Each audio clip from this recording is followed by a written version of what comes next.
A paz de nosso Senhor Jesus Cristo aos prezados irmãos e amigos da Palavra de Deus. Hoje estamos dando início a mais um trimestre da Escola Bíblica Dominical. Já agora em 2024, iniciando uma nova lição.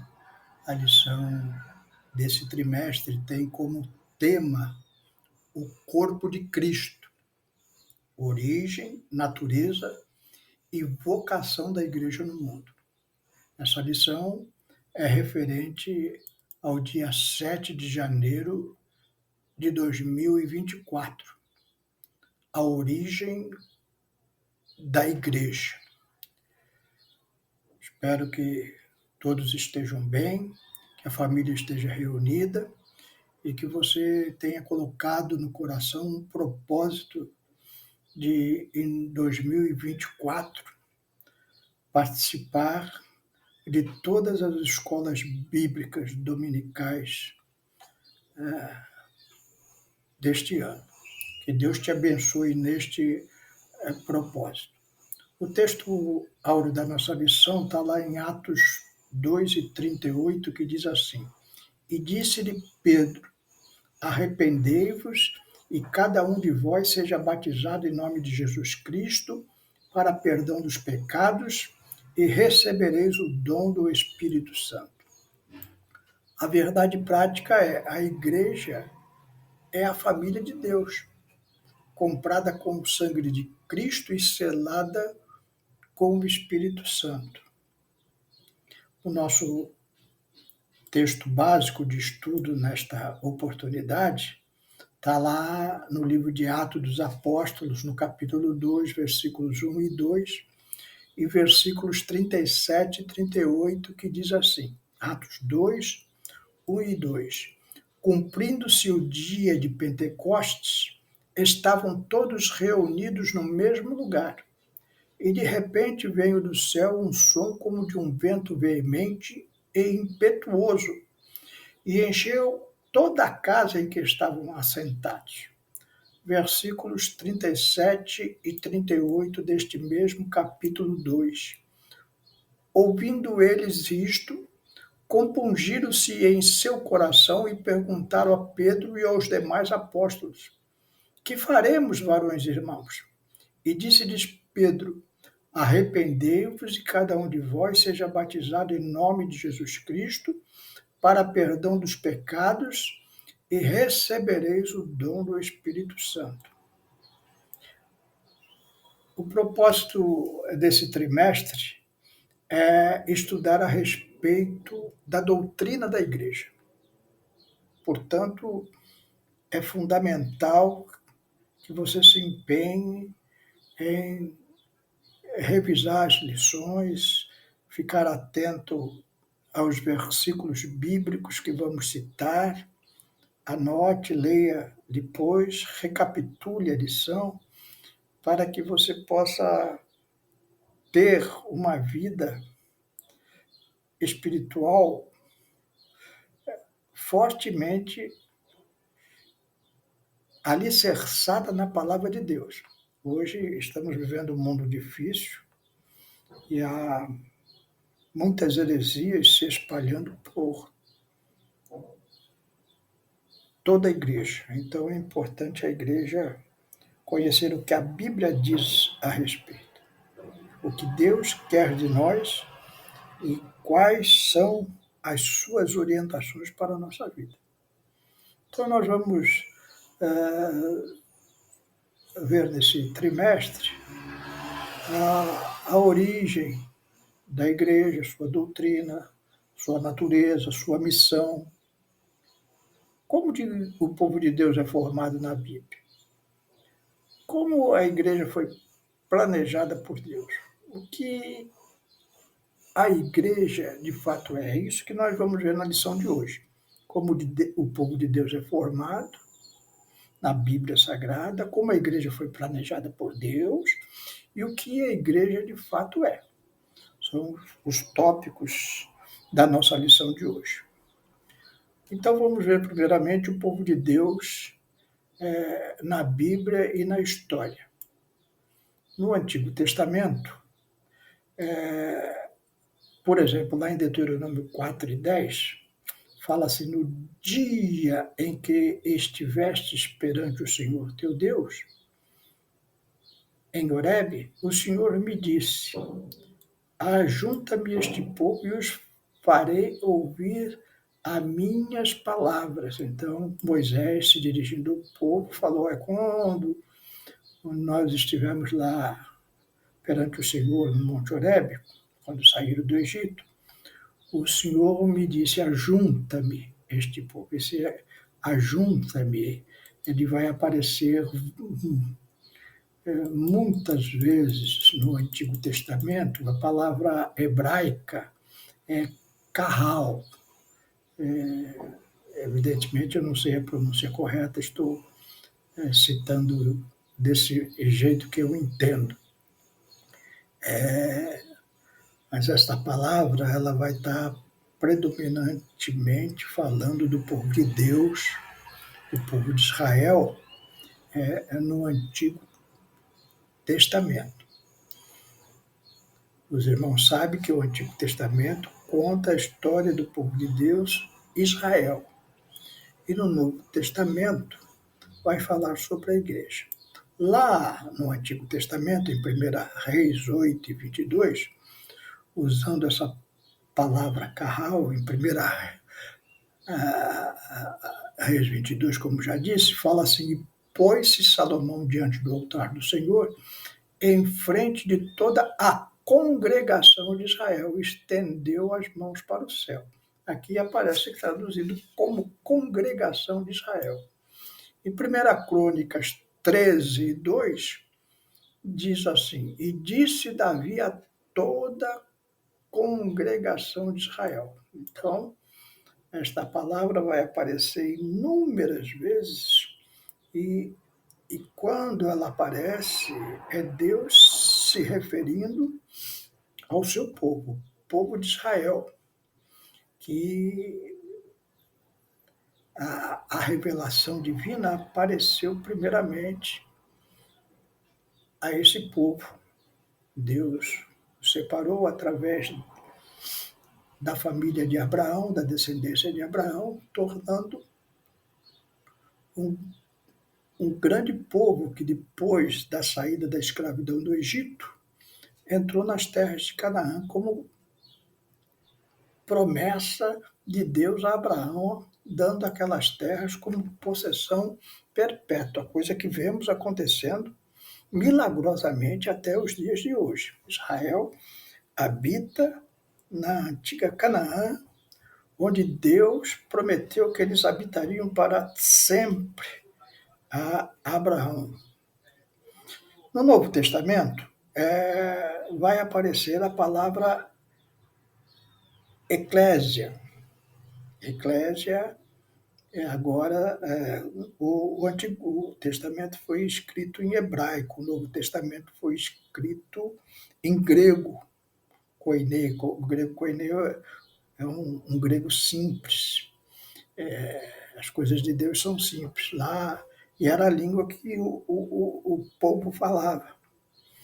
Em Efésios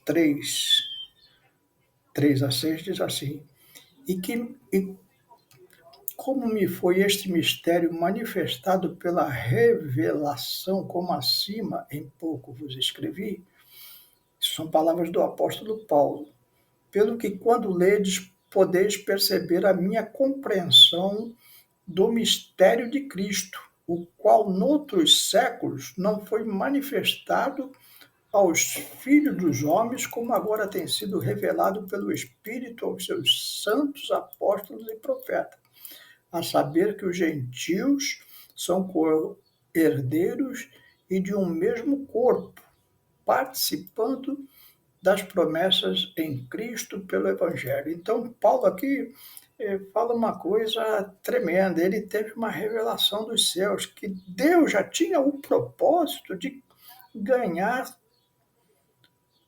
almas de todas as nações, de todas as raças, de todos os povos. o Deus de Israel agora se manifesta através dos discípulos na nova aliança, pregando o evangelho a toda criatura.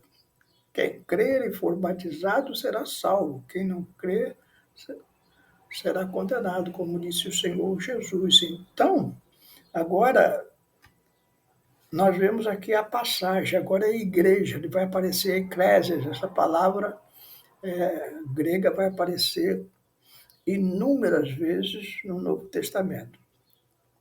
Atos 12, 5 diz assim, Pedro, pois, era guardado na prisão, mas a igreja fazia contínua oração por ele e a Deus. Ou seja, na verdade, quem fala aqui é Lucas, o médico amado, que escreveu o livro de Atos, e ele revela aqui que Pedro, quando estava na prisão, a igreja, a eclésia, fazia contínua oração por eles, por ele a Deus. Mateus 16 e 18,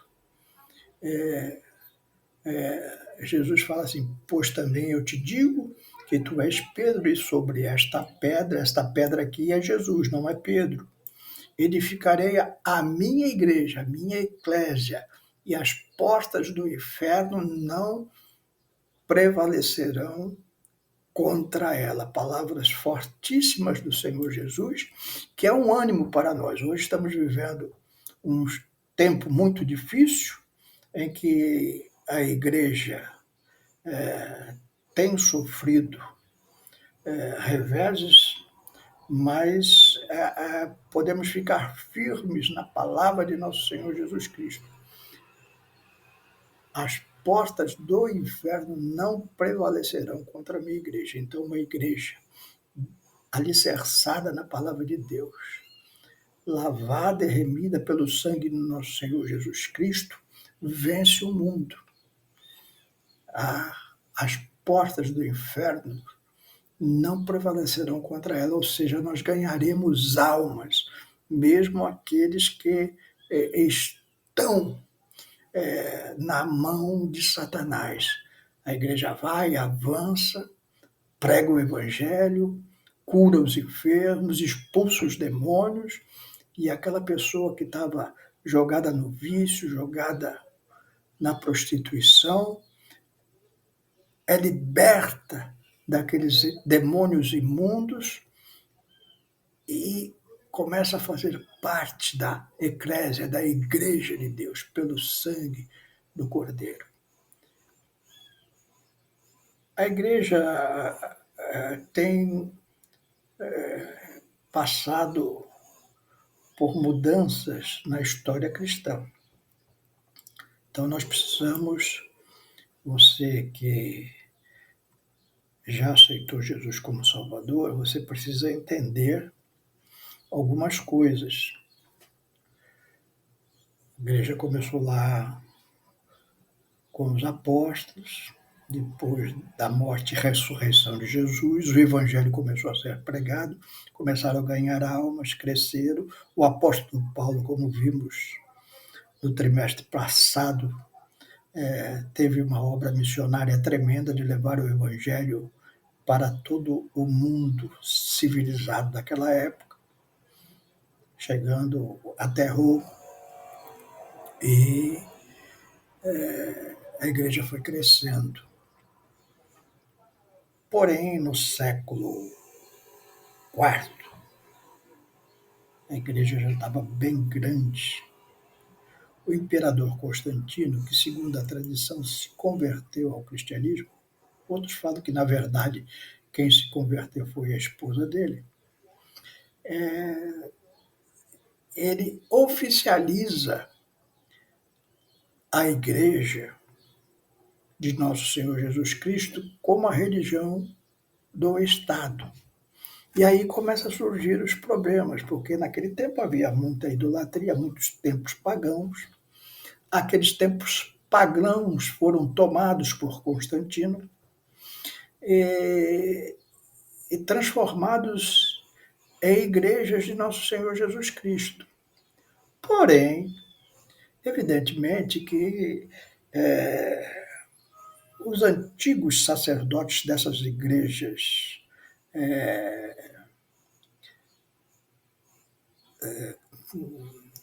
que professavam outros deuses, dessas religiões pagãs, esses templos, melhor dizendo, dessas religiões pagãs, esses sacerdotes, eles se converteram a Nosso Senhor Jesus Cristo, porque estavam perdendo o seu ganho. Então, Constantino estabeleceu um salário para os líderes da igreja. Então, essas pessoas começaram a se converter ao Senhor Jesus. Até hoje, é muito comum na igreja aparecer líderes que só estão interessados na parte financeira do que a igreja pode oferecer. E foi assim. Então, começou a entrar dentro da igreja muitas heresias, porque muitas lideranças, na verdade, eram sacerdotes de seitas pagãs. E eles, disfarçadamente, foram introduzindo dentro da igreja essas heresias. E aí nós vimos surgir várias coisas, como, por exemplo, que Pedro foi o primeiro papa. Não está em nenhum lugar da Bíblia isso, em nenhum lugar da história anotado isso. No entanto, isso virou uma narrativa que grande parte do cristianismo hoje em dia acredita. E isso não é verdadeiro, isso é uma narrativa. Tudo isso aconteceu lá por volta do ano 325 depois de Cristo. Houve o Concílio de Nicéia, onde surgiu diversas doutrinas, e daí por diante a igreja foi se degenerando. Foram se criando santos, foram se criando na igreja adoração a Maria, e assim por diante. A criação do purgatório não existe na Bíblia purgatório, mas isso virou doutrina de determinada linha do cristianismo. Até que no século XVI surgiu Lutero, um bispo da Igreja Católica, que se revoltou contra os ensinos da própria Igreja Católica, e ele levantou 95 teses para combater o que ele achava de heresias dentro da Igreja Católica. Ao invés da Igreja aceitar, analisar e ver como verdade aquilo que Lutero estava dizendo, simplesmente eles procuraram matar Lutero, e Lutero teve que se tornar foragido, e onde surgiu o protestantismo no século XVI. Protestantismo é uma palavra católica, ou seja, eles nos consideram protestantes. Eu me considero evangélico, ou seja, eu sigo o que está na Bíblia Sagrada. E Hebreus 12, versos 23, melhor dizendo, diz assim: a universal Assembleia e Igreja dos primogênitos que estão escritos no céu, e a Deus, o juiz de todos, e aos espíritos dos justos aperfeiçoados. Então, agora, nós fazemos parte da igreja, uma igreja universal, Assembleia, a igreja dos primogênitos, dos escolhidos, que estão escritos no céu. Então, tem um livro lá no céu com o nosso nome, que tem nos aperfeiçoado aqui na terra para que nós levemos o evangelho a toda criatura. Então, nós precisamos entender bem essa separação. A igreja, ela iniciou seguindo os preceitos de nosso Senhor Jesus Cristo, da palavra de Deus, usando as referências da antiga aliança e trazendo de novo que o Evangelho é para toda criatura, ela cresceu até o século IV. No século IV, com a pseudo-conversão de Constantino, a igreja começou a se degenerar, começou a entrar heresias, paganismo, deuses estranhos, doutrinas estranhas, que originou no papado e coisas parecidas. No século XVI, Lutero se revoltou contra isso e dá um início a um novo movimento, uma renovação cristã em todo o mundo, surgindo as igrejas evangélicas que conhecemos hoje. Hoje não há papa, onde há pastores, conforme a doutrina bíblica. Mas não há uma hierarquia nesse sentido de uma palavra infalível do pastor. O pastor ele tem que ser examinado também à luz das Escrituras. Tudo que eu estou falando aqui, os irmãos examinem à luz da Escritura para ver se há alguma coisa que contradiz as Escrituras. Se contradiz, os irmãos estão livres para me condenar, mas os irmãos não vão achar. A igreja é uma criação divina, o segundo tópico da nossa lição. A igreja como ideal de Deus. Lá em Efésios 1 e 4 diz assim: como também nos elegeu nele antes da fundação do mundo, para que fôssemos santos e irrepreensíveis diante dele em amor. Então Paulo está falando que a igreja ela já foi eleita antes da fundação do mundo, ou seja, Deus já tinha a igreja como um dos seus ideais. A igreja, além de ser uma criação divina, ela é uma realidade concreta. Efésios 1 e 10 diz assim: de tornar a congregar em Cristo todas as coisas na dispensação da plenitude dos tempos, tanto as que estão nos céus como as que estão na terra. Então, haverá um tempo para essa humanidade e vai alcançar a sua plenitude e ele vai congregar em Cristo todas as coisas nessa dispensação, as que estão no céu como as que estão na terra. A igreja no Pentecostes, Atos 2 e 47, diz assim: todos os dias acrescentava a igreja aqueles que se haviam de salvar. Uma das perguntas que nós prometemos responder nessa lição. Quem criou a igreja? Deus criou a igreja. Quando? Antes da fundação do mundo, já estava na mente de Deus a criação da igreja. A criação da igreja, agora, quando teve o início aqui na Terra, a maioria dos doutrinadores evangélicos afirmam que foi no dia de Pentecostes. Atos 2 e 47, como acabamos de ler. E todos os dias acrescentava o Senhor à igreja aqueles que se haviam de salvar. Então, ali teve o início da igreja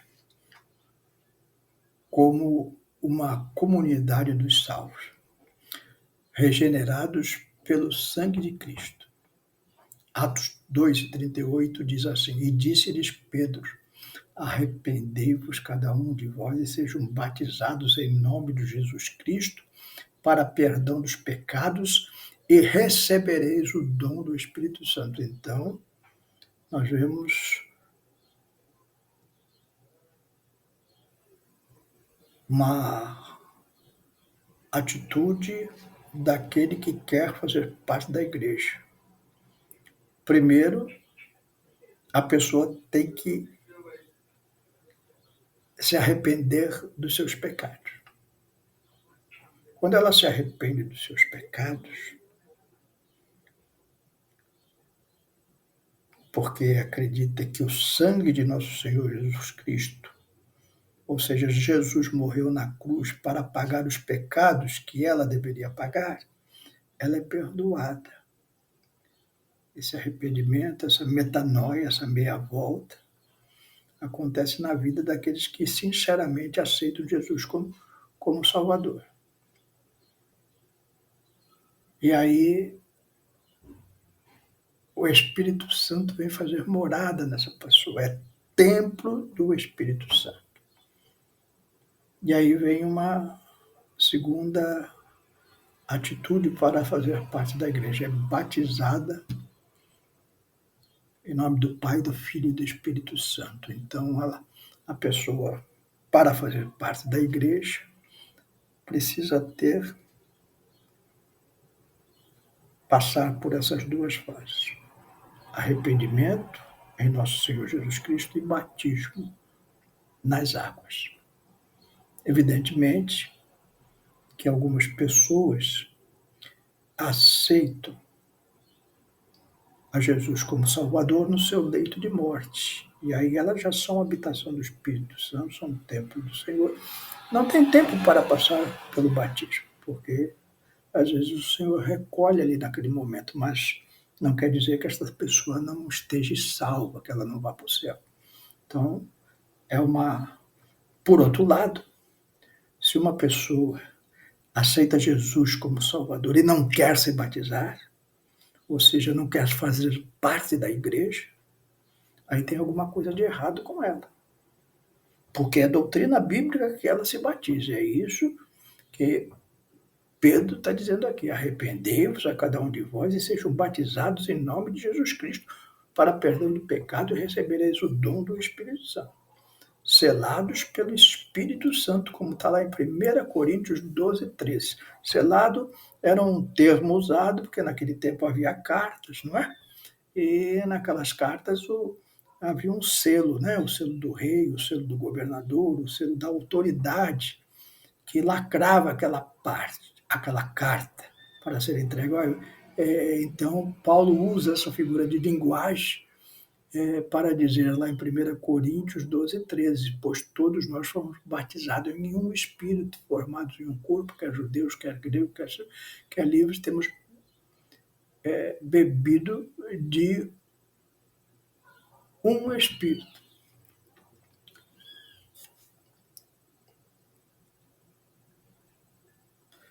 Atos 2 e 38, está no nosso texto da nossa lição de hoje, como já citamos anteriormente, disse-lhes Pedro: arrependei-vos, cada um de vós, e sejam batizados no nome de Cristo para perdão dos pecados, e recebereis o dom do Espírito Santo.